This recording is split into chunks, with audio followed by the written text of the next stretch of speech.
right, good evening, everyone. Want to call the Caldwell County Board of Commissioners meeting for November the 14th, 2022 to order.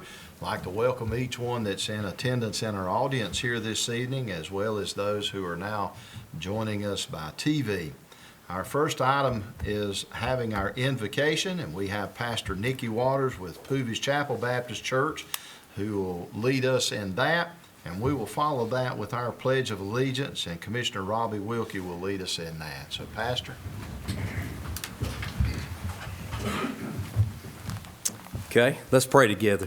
Father, thank you for giving us another day, God, that we can celebrate your grace and your love and your mercy in our lives. God, just thank you for life that you give us, Lord. I thank you for your word, God, that tells us that the counsel of the Lord standeth forever, God, and it endureth to all generations. And Lord, I praise you that you said, blessed is the nation whose God is the Lord. And God, tonight we just come calling upon you and give you thanksgiving, first of all, Lord, for the life you've given us.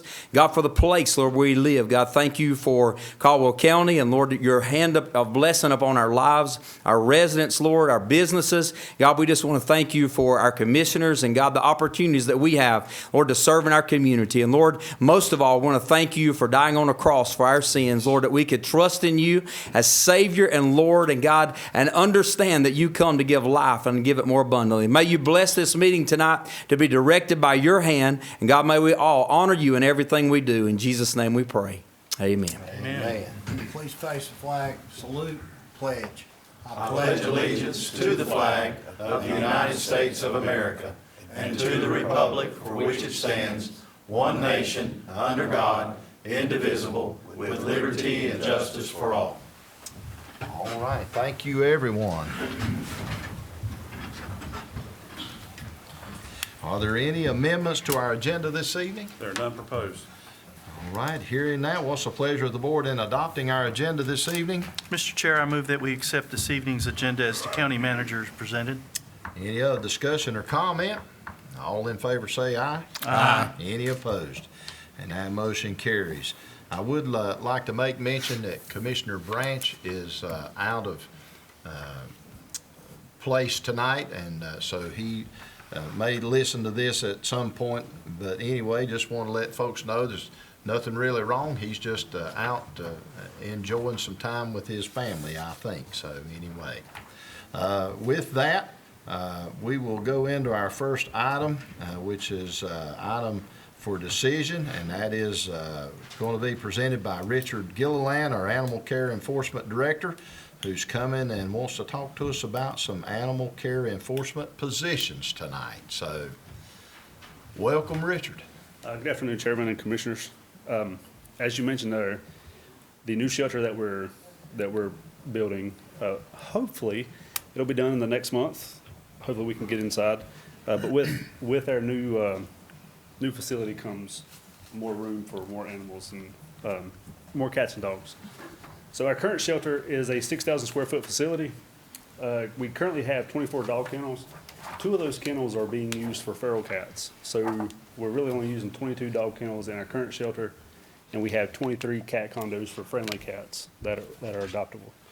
We have 2 current full-time shelter attendants that clean the kennels. They do the laundry, the dishes, clean the grounds, feed any livestock that we have. Recently, we've been having a lot of pigs, and provide animal enrichment. Our new shelter is a 10,000 square foot facility with 46 dog kennels.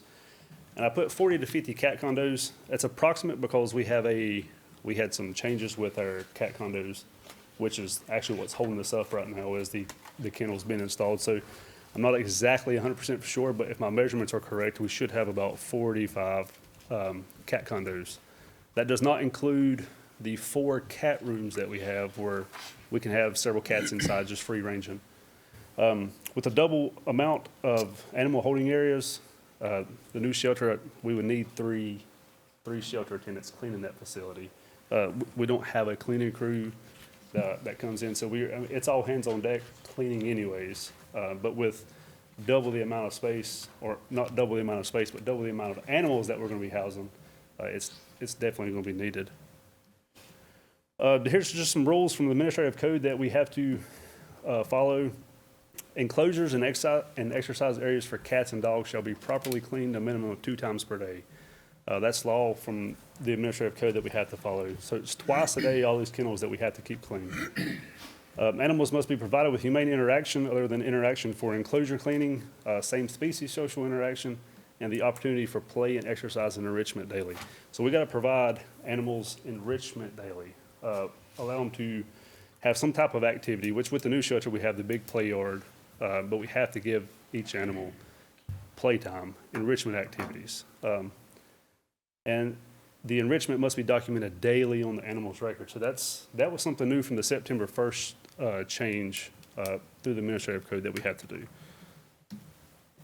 Animal intake, I'm going to talk a little bit about this. I always compare it to the jail as booking somebody in because it's a very similar process. You got to document the person or the animal, the eyes, weight, color, age, gender, microchipping if there's any microchip. You got to take a picture of them, then you got to add them into our system. But during our animal intake, we administer deworming medication to both cats and dogs, a health vaccine to both cats and dogs to prevent some type of diseases break out inside the facility. This process could take 20 to 30 minutes with a cooperative animal. If you have an uncooperative animal, which we occasionally do get, it could be a little bit longer. So if we have a mother and her young come in, a litter of pups or kittens, it could take a couple hours to do the intake.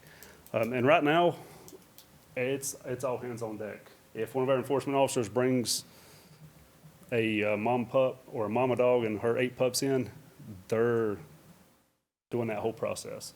If it's at 5:00 p.m. and they bring them in, they're doing that entire process, and they have to finish it before they go home because we have to have a animal record on site with each animal that's inside of our facility. So if they're not doing it, somebody from a different position within inside the facility is filling in on that role. Just some comparison numbers here to you for 2021 and 2022. The 2021 numbers is from January to December. The 2022 numbers are from January 1st to October 31st. So far this year, and we still have 2 more months left on these stats to add to this, our intake of animals is 11.8% increase from all of last year's numbers. Our adoptions have went up 85.4%. That's pretty drastic with 2 more months left to add to that. Our rescue rate is down 22%, and I think that's across the state. All animal shelters are at capacity. The rescue group that was pulling a lot of animals from our facility closed their business down back in, I believe it was April. So we don't have a lot of rescue that are pulling from our agency right now. The return to owners is a 5.2% increase. Our euthanasia so far is a 32.1% decrease. Our adoptions have gone higher, our intakes higher, all while we're doing euthanasia less, which I think speaks volumes of the men and women that work there. The enforcement calls, there's a 82.5% increase in the enforcement calls. And I think this is because we're not telling people no. We're trying to actually go out and help people, whether it's, I might not be able to help take your animal at the time, but can I give you a bag of dog food until I can find placement for your animal? Whether it's something, we're always trying to help the citizens. The after-hour enforcement calls is up 36.3%. Our rabies vaccines administered this year are up 46.5%. We just had a free rabies vaccine clinic the other day that those numbers aren't attached to this, but we had 316 rabies vaccines administered last Saturday at our vaccine event. And still 2 more months to add on to these numbers. The positions that I'm requesting are one, a shelter attendant, add that extra person to clean the bigger facility. And the second one would be an animal intake coordinator. And what their job would be is to process all the animals that come inside the facility, all the cats, the dogs, or whatever other animal it may be that we get. They would administer all the rabies vaccines. So we set rabies vaccine by appointments only right now. And if somebody brings their animal in, it's whoever's available to administer that vaccine will go and administer that vaccine. So it's pulling me from my office to go administer a vaccine, or the shelter manager or one of the enforcement officers stopping by the facility. It's just really who's available at that time. This intake coordinator would be the one that is overseeing that. Both of these positions would alleviate the entire staff so they could focus on their assigned duties tremendously. The fiscal year budget impact, so the shelter attendant with benefits would be $37,977.94. The animal intake coordinator would be $52,932.70. Both of those do include benefits. But for this fiscal year's budget revision, it would be $52,938. That would have to be put in this year's budget for it. Any questions? Anybody have any questions for Richard? What was that intake salary again? The intake salary was $52,932.70. That's with the That included the benefits. That's That's with the that's the base salary of Salary's 37. 37. 37, Yeah. yeah, that's what I was thinking. Yeah.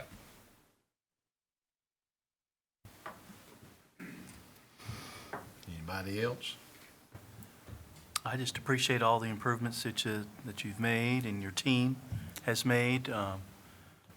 We just see, we see some great things coming out of the animal care enforcement and look forward to even greater things with the new facility. So, It's going to have a lot of opportunity. yeah. We have a couple, I know I spoke with some of you, we got a couple of programs that we're having to wait till we get to the new facility before we can start implementing them. But I think it's going to just take us that next leap. Where are we at on the drain hole before I vote for this? It's not fixed yet. I'm just kidding. I guess this is probably directed more towards our county manager, but these two positions are positions that we already had in county government, but we combined some positions, and therefore we're not creating two brand-new positions. We're utilizing something from somewhere else. Our numbers of positions, I guess, is not increasing. We're down 9 positions total, but we've added back in restructuring of 7.5 positions total. So your net after this 1.5. That includes the sheriff position that we had. We merged 2 part-time positions to create 1. So, and we've also merged 2 full-time positions to create 1. So your net still 1.5 down from same time last year. Thank you. All right. Well, if there's no other questions, do I hear a motion that we approve these two positions for animal care and enforcement? Mr. Chairman, I make a motion that we approve the 2 positions that our Director, Animal Control and Care Enforcement Officer or Director has recommended to us. All right, and with that, I'd like to say too, Richard, I really appreciate it. I mean, your numbers are certainly showing what you're doing with an 85% increase in call Yes, sir. answers of calls. I mean, that's astronomical. I don't care. The men and women that are working, they're working tirelessly without complaining. Right. And I think that's the biggest part. I told Donald and Jimmy a few weeks ago, I've worked for 2 law enforcement agencies, been a part of a SWAT team, been a part of multiple teams, but the men and women I work with now is probably the best team I've ever worked with in my life. Like and it makes it that much easier and more fun whenever you have a team like that. Yeah. And I will tell you, you got a very nice compliment from Doc Fuss the other day. He said in all his years of being involved, it's by far the best staff he's ever seen out there. So That's good. We sure, he don't give me any compliments. Really. not from Dr. Fuss. Yeah. So if you get one, that's good. Might need to frame that. That's right. He whispered it. He whispered it. He didn't say it out loud. He just whispered it. But we do appreciate it. Absolutely. So, well, Gentlemen, we also will be opening the building to the public on January 21st after the move and the break-in and getting everything situated. So Right. just as a reminder, January 21st. That's the grand The grand opening, opening, ribbon yes. cutting. Okay. all right. So with that, I'll call the question. All in favor of the motion, signify by saying aye. Aye. Any opposed? And that motion carries. So again, thank you, sir. Thank you, Chairman. Thank you, Commissioners. Thank you, Richard. Keep up the great work. Next, we have approval for ARPA funding transfer to the General Capital Projects Fund to upgrade our VHF radio simulcast system for emergency services. And the Honorable Jason Pennell is with us this evening. How are you, Jason? Good evening, gentlemen. Good, how are y'all? Good. Thanks for Did you allowing me. bring all that crowd with you? Or? I had to have a little bit of support. Yeah, I got you. Somebody to keep me in line, so. Yes, sir. So I come to you this afternoon asking for permission to upgrade our current VHF radio system, or to upgrade it. The current radio system we have is 15-ish years old, and it's getting worse every year. There's parts of the county from Collettsville to Grace Chapel, that areas that don't have coverage. Grace Chapel is one that should have coverage. And if anybody's familiar with the Hurricane Hill Road area, they're near the new fire department south to Catawba County. VHF does not work. They have to rely on Viper.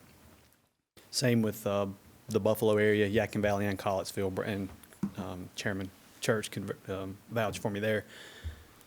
The Collettsville area, specifically Brown Mountain Beach area, Brown Mountain Beach Road, Edgemont area, VHF never really has worked. It's got good spots and bad spots. The only updates the county's ever done for VHF is antennas, where they've been struck by lightning. We've had to replace those. Very minor updates have ever been done to the system. With that system being so old, support ran out November of 2021. And you can imagine equipment that old, finding parts is becoming a challenge. We've been fortunate and they've been able to piecemeal some of the parts to get them working. But other than that, it's becoming a challenge to get those that equipment. We're hoping by updating this current VHF system, which is also a microwave system, that will increase the coverage tremendously in the county for our fire departments. Most fire departments still use VHF. There's very few that will use the Viper system, but keeping this in place is also extra redundancy for us in the event Viper was to go down. There's no coverage. We can always fall back to VHF and use VHF, and then for the fire departments that use VHF primary, then obviously Viper is a redundant system for them also. Sheriff's Office, they're mainly Viper, 100% Viper, but I'm sure Captain Kirby could vouch for you. Those parts in Buffalo that Viper doesn't get out, VHF does get out, but vice versa also, places that Viper doesn't, or VHF doesn't Viper, and so forth and so on. So we're asking to try to upgrade that system, hopefully to last us another 15 to 20 years. So, Anybody have any questions? yeah, I guess I do. Sure. A little bit, but this is the repeater stations that are up. You're going to upgrade those, and Yes, sir, that is correct. remind me how many there are in the county? So you've got 321 North, you've got the one at Butte Mountain off Sachs Fork, High Brighton, Sheriff's Office, and Granite Falls. So there's 5 of Yes, sir. those. And that would be brand new equipment from coax cables to what they call Quantar equipment, Right. plumb to antennas. Yes, All sir. of that will be replaced at all 5 sites. So is that then going to enhance anything? I mean, is it going to make it more user-friendly and able to use it in some of these other areas? I mean, we've never had good coverage in Hurricane Hills area, right? I Right, mean, right. It should. That's what we're being told it should. yeah, I know North Catawba Fire down there along the river. Correct. and They've not had coverage for years. That's in correct. there. From the old fire department south Right. to the bridge, nothing. And we had a study done, so the Motorola Solutions is who's done it. They sent an engineering group out and done some studies, and they're saying that should help tremendously in those areas Okay. with the coverage. And just school me a little bit, maybe the rest of the commissioners, but we are moving a lot of things toward Viper. That is correct. Emergency Services uses it 100% daily. The Sheriff's Office, Caldwell County Sheriff's Office, Lenoir Police Department, which that doesn't matter, but the town of Granite Falls, Road Hiss, they all use Viper exclusively. Some Right. fire departments, there are a few northern departments and southern departments that are trying to go that And route. I think Collinsville's one of those Yes, sir, that's trying to Collinsville. go all Viper. I mean, you're Yes. dispatching on VHF, Correct. but once they get en route, they're moving over to Viper. That is correct. Collettsville, Gamewell, Grace Chapel are the departments. Yeah. Kings Creek, they purchased a lot Did of we Viper. ever see doing away with VHF? That was my question. question. The only way is if we can have the ability to page on Viper, and the last I heard, they've not got that worked out yet. Yeah. Is that because our paging system is antiquated, Jason? I mean, Pretty much, yes, sir. if we move to a new paging system, would it page in the Viper system? Or does nobody do paging I don't think on anybody Viper? can do paging on Viper, Yeah. not that I've heard.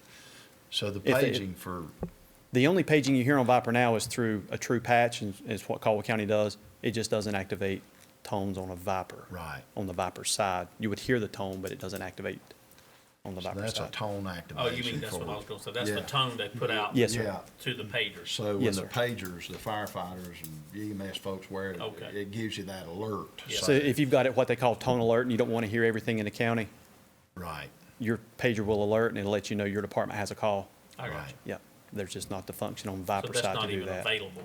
Not yet, no, sir. In Viper. Not yet. No, sir. Modern communication systems, because call volume's going up, there's multiple calls, multiple agencies responding. You want to have a layered system. So you want Viper and VHF to be layered together. And there may be other, even ham radio, simple texting, just through less than 1 watt Yagi systems. So you want to have as much, if we get a cyber attack or if there's a solar flare, you want to be able to use different levels of communication to still be able to Right. respond. Are there still some spots up Brown Mountain Beach that Viper won't reach out? Very few, but there are. But there's very few, and we've actually had some folks check Yakin Valley at Buffalo Cove. They've put a new site up in Aho in Watauga, and it's actually helped that coverage tremendously on the Viper side. But yes, sir, Brown Mountain Beach Road, it's still hit and miss depending on where you're at. I know Caldwell's had a few calls recently up that area, and they were able to get out. And if I understand this correctly, the funding for this is going to come out of ARPA funds? Yes, sir, that is correct. There should be no local funds for it. It would be all out of ARPA funding. And you're good with all that, Jeff? ARPA funds? Yes, sir. He's the ARPA guru. That's correct. Well, Yeah. we've had a lot of discussion with myself, Mr. Duncan, and Tony, and, this was money that we actually earmarked during the first drop. Yeah. And just because of all the things that was going on, we have got, we're bringing it to y'all now, but it was Right. earmarked. Yeah. For, almost from the get-go. Yeah. When is the anticipated, would they get to work done and it be up and running? 12 months, you're looking at a 12-month lead time from the time we place So the it'll order. take a year Yes, to sir. get it done? Yes, sir. And they've got it broke out in phases, but that is correct. From the time we place the order until it's up function is 12 months. And one question we asked was, how long would communications be down during that transition? And just long enough to turn the old side off and the new side on. So just a crazy question for me, and some ignorance in some of this is, does E911 money not pay for any of this? No, sir. If it's not inside the communication center, they don't fund it. It has to be in the communication center. That's why we need somebody on that board. Yeah. Right. Yeah. If it's not in the communication center or the server room, they don't fund it. Because, the aggravating for that E911, it changes periodically, and they're just sitting on the money. They're Correct. taking it from the communities, from the Correct. citizens. They want you to And then spend they it, take but, and sit on it and don't want to spend it on anything. yeah, but when they do want you to spend it, they've got guidelines on how often you can spend the money. Yeah. So your hands are kind of tied on what you can spend and how often you can. Yeah, you would think that would be something that they'd let you spend it on as repeaters so your system works. Yep. I mean, that's Just what it is, right? communications, Yeah, right. yeah. Unfortunately, they don't, so thank you again for legislators and all those folks that limit that. Yeah. They dictate, but they don't fund. All right. So, any other questions or comments of Jason? Well, I know you've put a lot of work into it because I was a part of that first thing 15 years ago, and I remember what kind of work it took to get it up and running. And so this is certainly going to be an enhancement, and I hope that it carries us another 15 years, as you have said. So with that, I'll make the motion that we approve these ARPA funds and the transfer to our general capital projects to enhance our current VHF radio system. And I think I saw a number on that somewhere. Do I need to make that number? You just authorized us to- $1,304,074. Yep. That's correct. So in that amount to be spent toward enhancing our VHF radio system. Any other questions or comments? All in favor say aye. Aye. Any opposed? And that carries. So thank you again Thank you, gentlemen. for all that work. Thank you, Jason. Thank you. Thank you, Jason. Next is our budget amendment for additional opioid grant funding for our restart staffing positions. Jonathan Cook, our emergency medical director, is here with us this evening. Good afternoon, guys. Coming to you today to ask to expand the restart program. It's been extremely beneficial. I know when we got to, I know Mr. Church and Commissioner Potter, you were there when we spoke with the Attorney General about 2 weeks ago. Yeah. And some of the facts that we stated that happened, you know, we've given out 443 doses of Narcan out of that program so far. And when you look at that, it's 443 potential lives that have been saved. And if that's one of our family members or anybody's, I think that's key. These girls, it's currently two, Susan Wilson and Gina Hamby, and along with Sierra White. She's our community medic. They're operating out of that program right now. So far, they've given out the 443 doses of Narcan.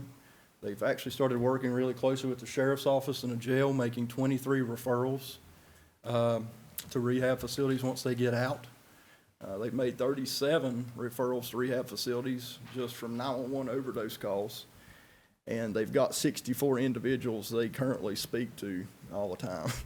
So just with that, we want to expand the program.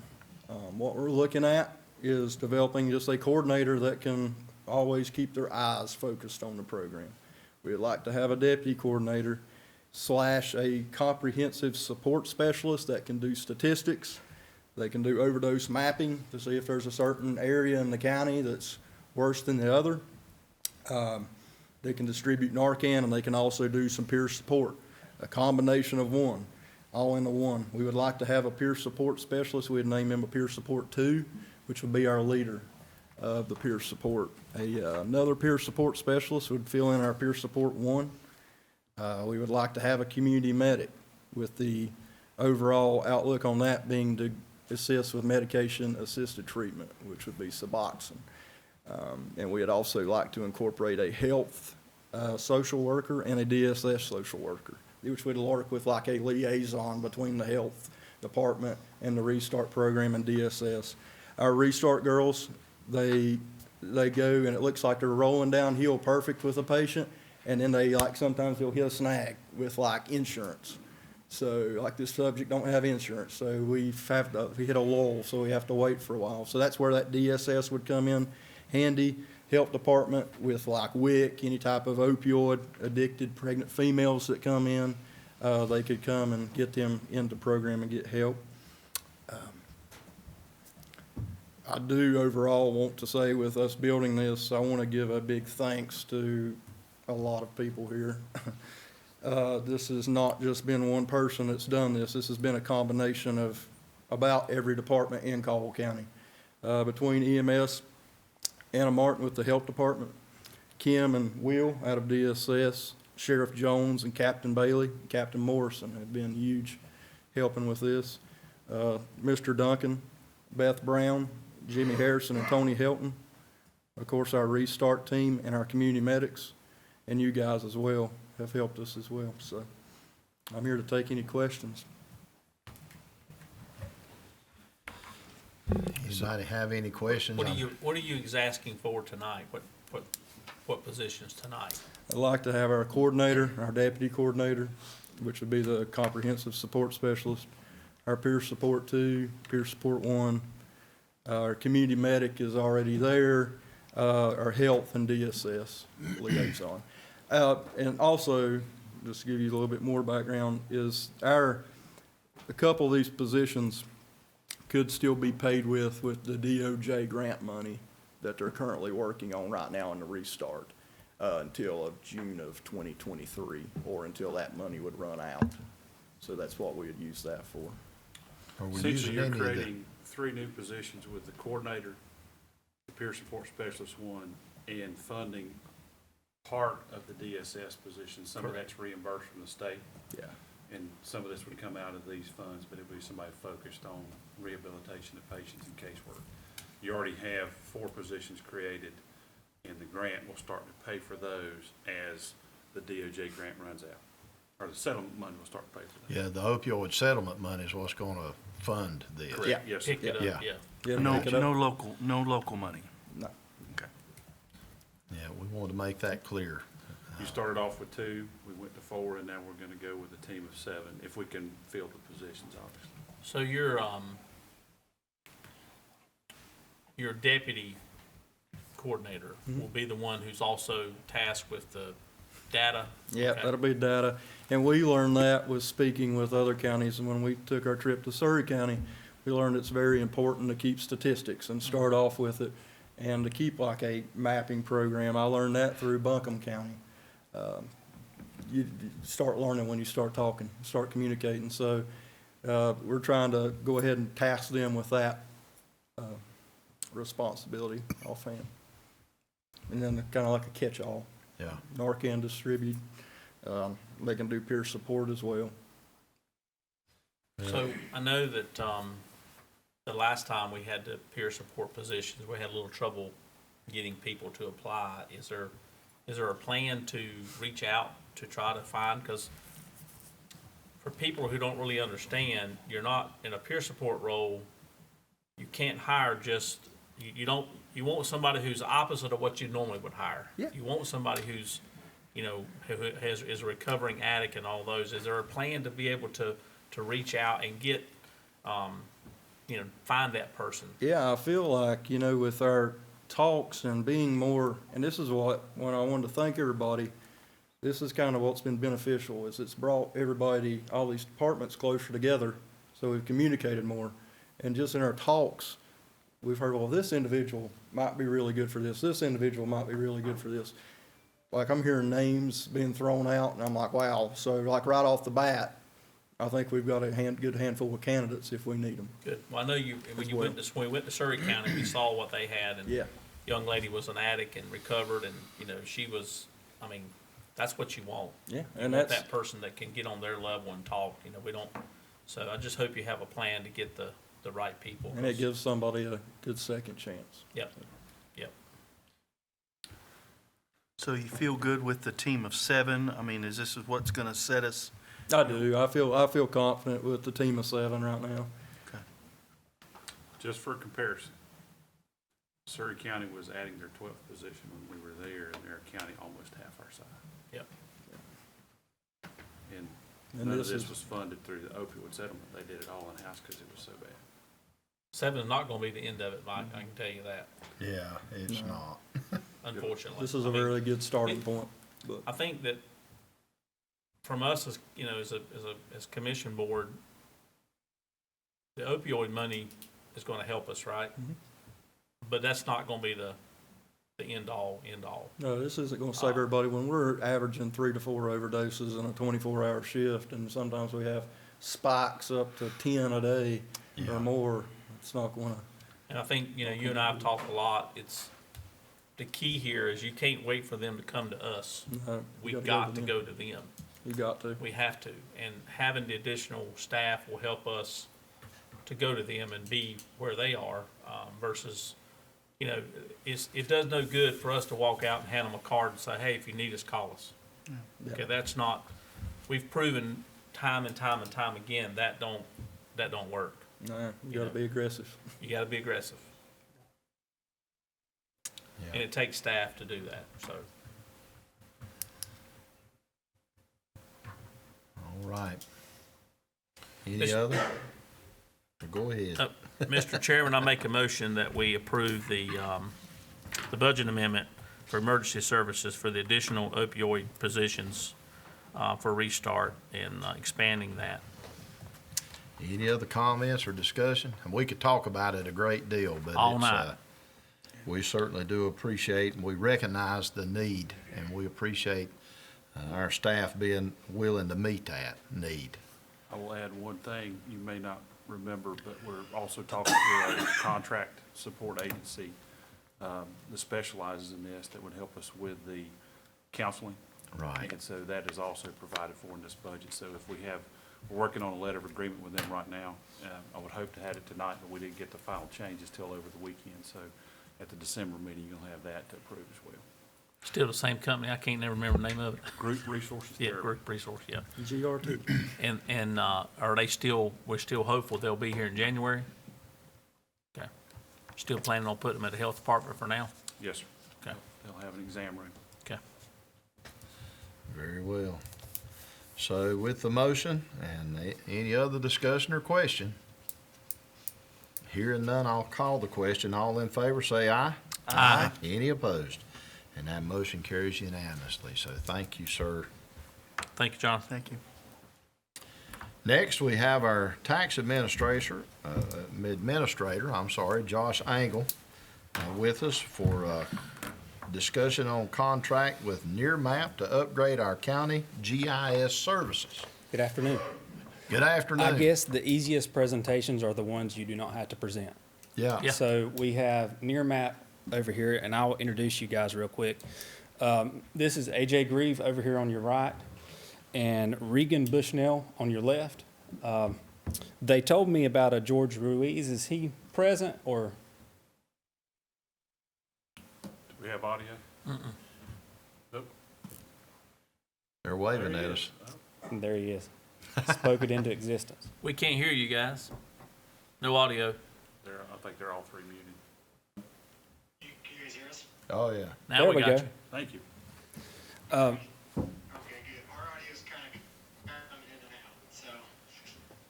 out, so. Okay.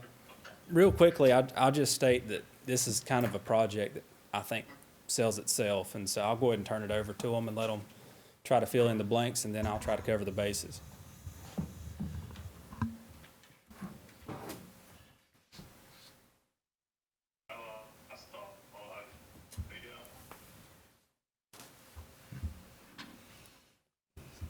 You may have to do the whole thing, Josh, I might.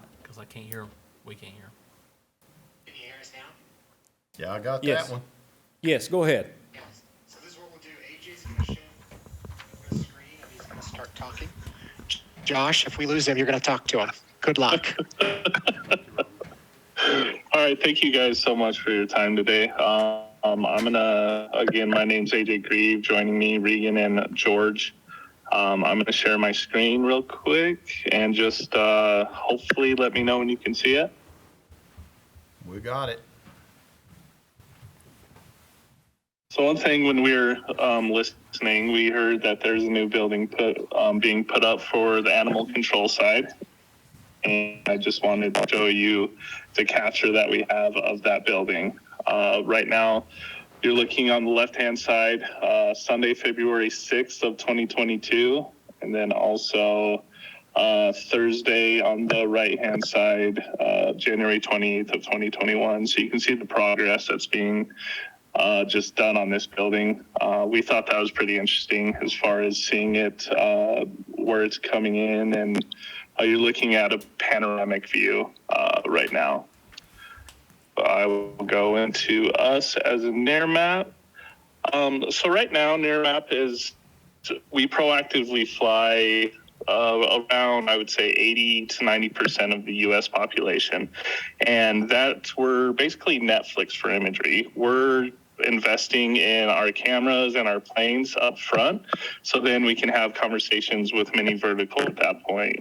Government departments, solar companies, roofing companies, things like that.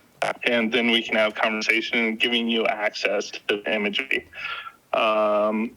Everything that we fly with our obliques and or our orthos is flown at a sub 3-inch resolution. So our obliques are flown at 2.2-inch resolution, and our orthos are flown at a 2.8-inch resolution. We also have historical captures. So dating back all the way to 2014 in certain areas.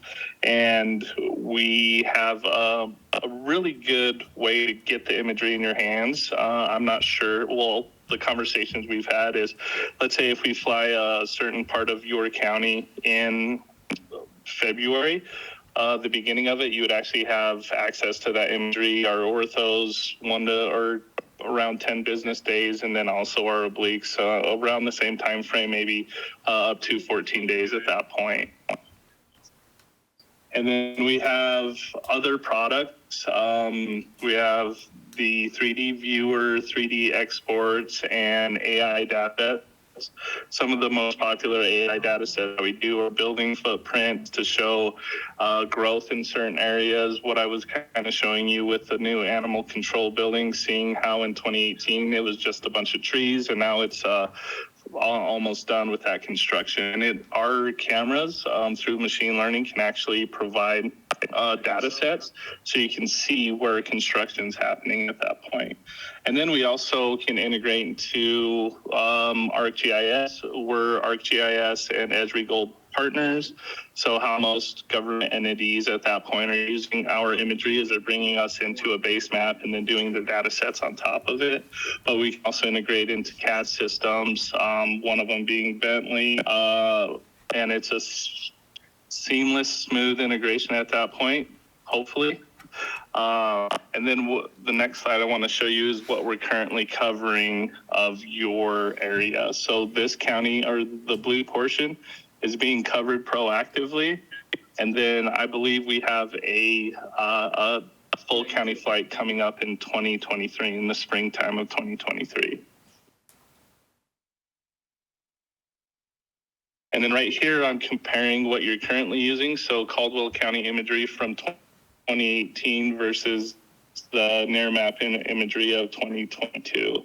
And one thing that I did notice right here is that building now is under construction. So you can see how the updated imagery is showing the before and afters and things like that. And I could also pull up here in map browser. Oops. Copy it.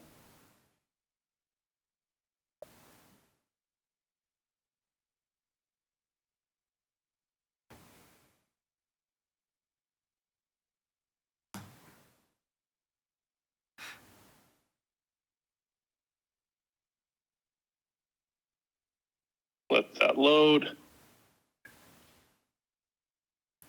And then we can pull that direct location up. Right here. And then here's just a close-up view of your current imagery versus what we currently have. On the left, you're looking at imagery from February of 2028 with the building being here. And now I believe it's a car wash in February of 2022.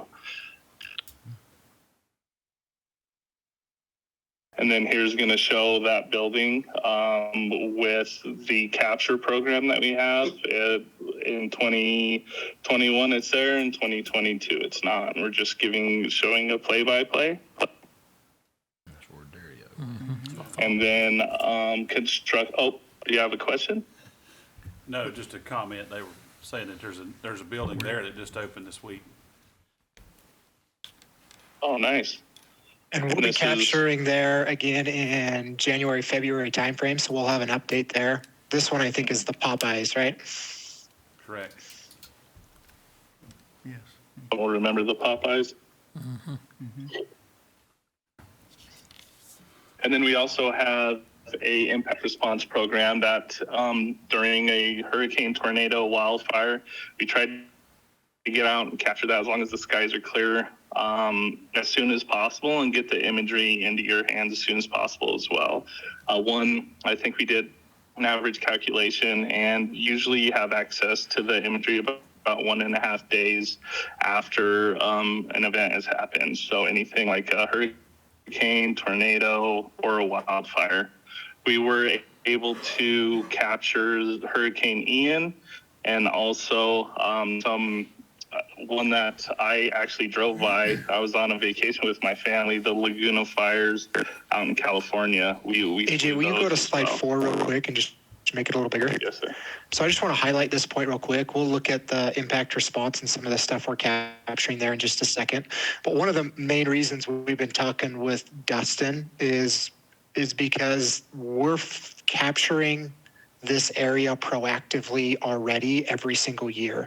So when we were looking at our map browser, which is the online area where we're hosting the imagery, these sections in blue of your county, the more populated regions, we're already flying once per year.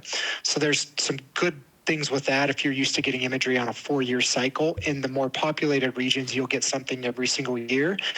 And then rather than paying for a flight for the entire area, which is all custom and out of pocket, we're already flying a portion of it. So we can, of course, go in and fly the remainder area. So on the right-hand side, spring 2023, we've proposed to fly the entire county for you. So you'll get the full county that year, and you'll get those automatic updates that we're currently doing in those other years that AJ talked about. So you'll have access through our web applications. We'll also be able to stream that directly into your current workflows within ArcGIS, set up WMS connections so that whatever tools you're using internally, you get access to. The nice part with the subscription as well is you also get users for everybody within the county. So fire department, your planning, your building, if you're doing something for police, fire, the one I was thinking of, code enforcement as well. If you want to go see what something looked like in 2018 versus 2022, you get access to all of that content. So are there any questions on that? And then we can look at some of the impact response stuff. I don't think I have anything. That's Okay. eye-opening. Yeah. Can I share when I first started in my career, they're talking about less than 2-inch resolution. We were talking about paying the former Soviet Union, who had spy satellites, to get 3-meter resolution. This is 20 years ago, and we thought that was just absolutely incredible. So you're able to go from 3-meter resolution to 3-inch resolution. And just for the town of Troy, when I was working there, we were going to pay $180,000 for one flyover. And the cost comparison here is 1/4 that every year. That's just absolutely incredible. Blows my mind how higher quality versus cost. It's just phenomenal. So Josh, on our GIS that we have now, where do we get those pictures, and what is? We currently get those from the state, and we receive something every 4 years, but it's really like receiving it every 5 years. For instance, you see an 18 imagery on our GIS currently. We're still waiting to have our 22 imagery upload. So we're bumping into 2023 before we're seeing any of those enhancements. There's a lot of enhancements that you're seeing on the side of the public terminal right now.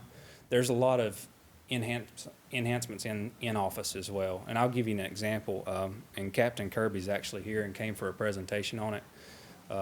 SWAT team was trying to set up to where they could approach a property. Their plan of approach was on a deck. Well, we'll have oblique imagery to where you can kick that thing at an angle and you can actually shoot measurements. They did not realize until they started their approach that that deck was 10 foot off the ground with no access to it.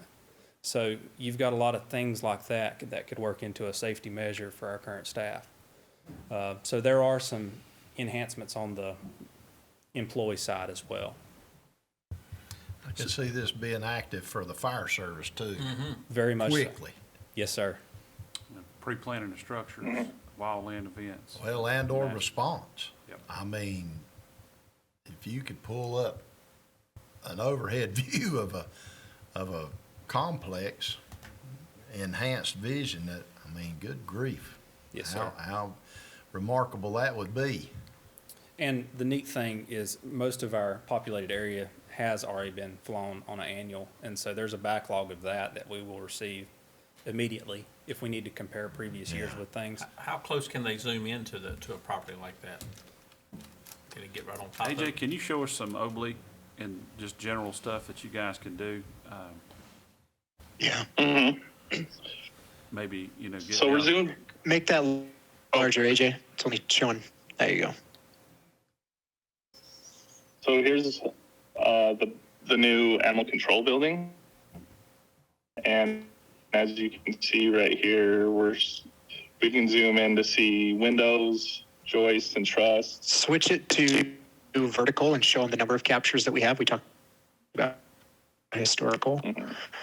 We've only been capturing obliques there for the last couple of years, so the catalog's not as large, but we go back to 2016, it looks like, for the verticals. So like Josh was mentioning, you get access to 5-6 captures immediately. Plus, we're not going to go into all of the tools because a lot of what we try to do is make it as adoptable for you as possible. So we'd like to try to integrate that directly into the tools you're currently using. But if you have users that just want to pull it up, say in a council meeting, to look at an address or do some quick measurements, across the top left, we have some ability for you to export images, to throw some annotations in there. You can do height measurements, you can do area measurements, etc. There's a lot of different use cases that are there. We talked about the one with the sheriff's department figuring out height of deck, entry points. You can switch to panorama, AJ, and then hit north, south, east, and west. You can view from 4 directions to help get you vantage points. That's what I was getting ready to ask you. Can you show us, like, Captain Kirby's in the room, can you show us what that would look like from a sheriff's department, you know, if they wanted to see how high deck was or something of that nature, what would that look like? Maybe if we was to show how tall that building is right there. Correct. In the Yeah. event of a fire. Yeah. Yes. Okay. If you could zoom in on the taller building up there on your north side This one right here. and show me the common standard wall height of that building. Yes, sir.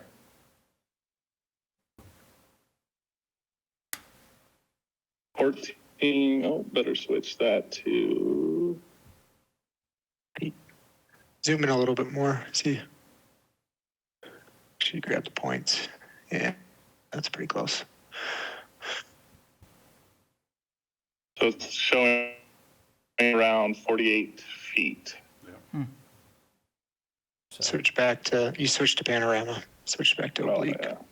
I think for planning purposes for emergency services, law enforcement, it would pay for itself for one use. Oh, yeah. But think about economic development. Yeah. How Big time. we will be able to take a site and extrude it, show it to a potential client, give it to an engineer, and have draft documents say, here's your building on our site. Yep. Absolutely. It's trying to switch to the 2016. We didn't have obliques then, that's why. I was wondering what's going on. Yeah. The One other other thing, thing I'll AJ, mention- zoom out and grab, Whenever I can. to keep it in vertical, zoom out a ways and grab the construction layer. Oh, that's one of the other things we talked about with Josh is the ability to, with some of our AI features we do is it's a machine learning algorithm that looks for specific attributes and helps you pull those out. What this is looking for is it's looking for areas where there's cranes, construction vehicles, buildings that are under construction. So like that Popeyes we were looking at that had the trusses, or construction sites. And it's going to highlight those areas and pull them out. So if I want to do a quick scan and see across the county, where are there changes that are occurring, I can go in and I can look at where some of those projects are.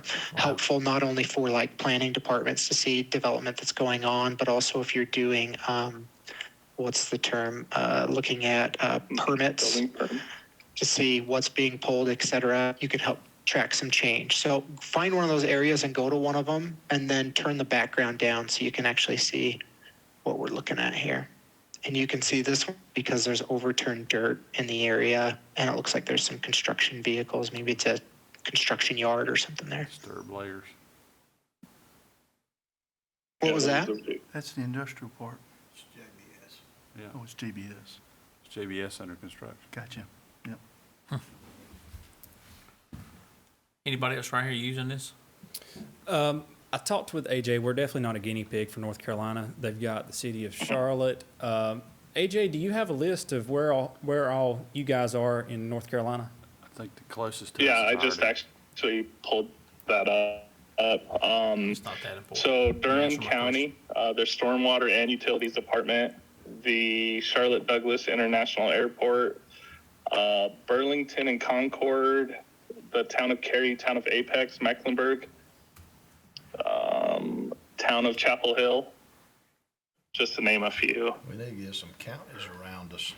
Yeah. That's what we're after. We've had that discussion. Right, and then if we're flying, it'd probably bring the cost down for everybody. I Yes, would sir. think, I mean, just That'd be the goal. an idea. We've talked to Mr. Starr about it, and they've sent up staff from the COG, so keep pushing that. We don't. And I don't think you guys also have- with, and I Y'all do. pronounce this county name wrong all the time. It's I think I'm good. Iredell? She showed me enough County. to be satisfied with what you're trying to do, Josh, and Okay. I think, AJ, I think we're good. I appreciate you guys attending the Okay. meeting, and thank you for your time. Thank you. Thanks, Josh. I'll wave at the camera. So,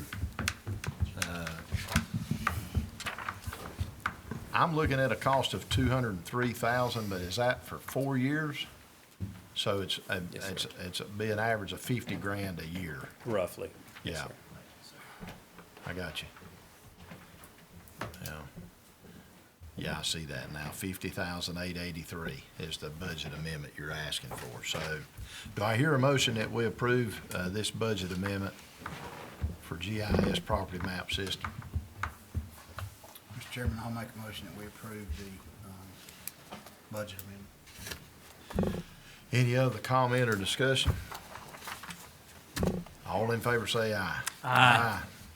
Thank you. I know that's been pretty extensive too, but I think there are gonna be a lot of agencies that's gonna be real happy with that. Yes, sir. Thank y'all for your time. Thank you. Josh. That brings us to our consent agenda and our county manager, Mr. Donald Duncan. Yes, sir. Item A is the approval of minutes from the October 10th meeting. Item B, you have a map in your handouts or your agenda packet. I'm not sure if we have that available for the audience, but discussion of road abandonment petition for an unnamed road in the Blackberry community. This is leftover right-of-way to be abandoned from the improvement for Highway 321 heading north to Blowing Rock. And so it's there in front of that business, and they would like to have that property back. DOT has approved this. Budget amendment, Sheriff's Office using seized asset seizure funds for a camera for narcotics. Item D is a budget amendment for the Sheriff's Office for a rollover of unspent grant funds. These are grant funds that we were awarded last year. We just didn't get finished spending them, so we need to bring them back through to the next budget. Budget amendment for administration fund balance for appropriation to interns. This is interns throughout the county. Most of these actually end up in the health department. And you have two types of interns. You have one that is just shadowing, that just kind of walks around and is trying to absorb as much as they can. And then we have interns that we actually put to work. And so under FLSA, you do have to pay them if they're actually given assignments, working and representing your organization. So this would be staffing a few interns at a time for a total of a period of 9 months. We currently have 3 on staff. One's paid for by the Air Force. He just left us. And then we have 2 in the health department at this time. Budget amendment for emergency services. So this is a new grant that we did not know about. We got a call and said, hey, you're one of the counties that receive money because you have a large amount of federal property. Almost 20% of the land area in Caldwell County is federal-owned land. And you get an additional amount of money for that, and it's $302,000. That happens to be almost the exact purchase price to purchase and equip a new ambulance. So that's what we're recommending now. The county can spend it on any county function you wish. I had a class on it. Anything that's general services for the county, not utilities, but any general service, you may spend it. But that is our recommendation right now because we are still down in the fleet. Are we gonna get that annually? No, this is a one-time so Okay. far. Yeah. All right, okay. We didn't even know this was coming. This was completely out of the blue. Be There's nice two- if we get that annually. 2 tranches Yeah, of we- money. We got the first one already in the bank, and the second one comes in the spring. This has nothing to do with the PILT money. Actually, if you're a PILT county is how you qualify, or if you Okay. have tribal lands. You must have a certain amount of federal land in your county to even be eligible for this money. Okay, cool. It's always nice when you get 300,000, don't know why it just shows up. We're not complaining. No, not at all. All right, we'll take it. We talked about E911 fund, so E911, we had a request for the previous year for $298,000. We were able to spend $288,000 of that, so we have to balance with a $10,000 expenditure from our general fund, so that was a pretty good number. We still have $781,000 in that fund balance. Budget amendment for the water department for security cameras. Our capital outlay threshold for the staff is $5,000, so anytime we buy something over that that's not in the budget, we have to go back and get that approved for $8,700 for camera purchases for the facility at what we refer to as the Cook Building. Budget amendment for emergency services, we talked about ARPA funding. These are the remaining funds for Viper radio purchasing. Budget amendment services for the use of 911 fund balance to purchase new servers in the communication center. We talked about this at length, how our entire communication system is running off of very old servers. And anytime something breaks, we cannot buy these components. And the technology that was available then can't be upgraded to today. So the idea is that we're going to build servers that can be future-proofed, where they're designed to be constantly upgraded. This will also allow us to host the mapping that you just saw, because that's part of E911 addressing, is to have that appropriate mapping. These products are already on order. We should be receiving them in January, and implementation hopefully in February timeframe, and that would bring our communication system up vastly. And then as we build the new EOC in the next 2 or 3 years, we'll keep this server system there and have a new one there, so we'll have a built-in backup ready to use, and we will keep that in a separate location in the county. So that would kind of give you 2 to run off of, and it's about as good as it's going to get. And I want to say something right here, dealing with communications, because it's been quite a bit on us tonight about it, but we need to look towards some contingency of being on the front end of these. I know you mentioned, Donald, about our water department, water infrastructure, upgrading, keeping things up. This communications thing's it's always gonna be there. I know we're trying to get something that's gonna last for 15 years, but somewhere down the line, we need to be setting some money aside for communications, because it's not always gonna be an ARPA fund of $1 million that's gonna help us with it. Amen. We're gonna have to pull that from somewhere, and it's one of those things that we probably need to be thinking about addressing in some proactive manner going forward, that we would have some money somewhere in a communications fund. I agree. Having a capital reserve fund for technology, whether it's communications or you put it in IT, you do have some things that you can spend out of E911. And so what we're going to try to do is apply for this E911 funds, but they may not spend all of it. So we'll draw some out of ARPA, but that is a great comment. I mean, if you think about putting it back every year for 10 years or something, then it's not such a shock when it happens. And to the chairman's point, I think a lot of this stuff, we want to give, obviously, you and the staff credit for bringing it and finding it and bringing it to our attention. But we know that without ARPA funds, a lot of these upgrades wouldn't have gotten done. Yeah, so we're very thankful for that. Well said. Budget amendment for emergency management, we got 2 grant awards. These actually came in right before the agenda last month. Vic Meisenheimer and team, including Jeff Caldwell tonight, have been working diligently to get us additional grant funds through emergency management. And Office of Homeland Security, we got $8,600 for a cooling system and $81,000 for a light tower generator system. And then we also have a budget amendment for JCPC fund balance appropriation. We also have a budget amendment for the library. This is to accept insurance proceeds to the damage of the vehicle. The brand new van we got hit in less than a month. So it was parked on the street. It wasn't a fault of our employee or anything. And then we've talked about animal care enforcement. These are various changes to the animal care shelter, including changes to the metal roof, the thimble on the crematorium system, expanding the dumpster pad so we have larger service there, additional fencing that's required by the state, $1,300 in electrical expensing, changing the snow guards out so they would match the roof color scheme. We split that cost with the contractor. It was specified in portions of the plans, and other portions it wasn't, so that was actually a much larger cost there. And then there was a deduction back to us for $10,000. How about money to fix that hole in front of that counter? They raised it 1.5 inches, but it's still pretty deep. It's a hole there. Yeah. We might be putting a cover over that. And then a budget amendment to bring the Economic Development Corporation back in-house and make that a full-time division of the county rather than a contracted position. And that would be $110,000. And with that, I'll take any questions. All right, anybody have any questions? I'm just thankful tonight that we have, we've looked at a lot of different issues tonight, and a lot of them have to do with our infrastructure of our county. And I think sometimes we don't see those things because they're hidden, because it's infrastructure. And I'm thankful that we're taking some resources to secure our infrastructure for not only today, but for years to come. So kudos to everyone involved in taking that lead to fortify our infrastructure. So thank you.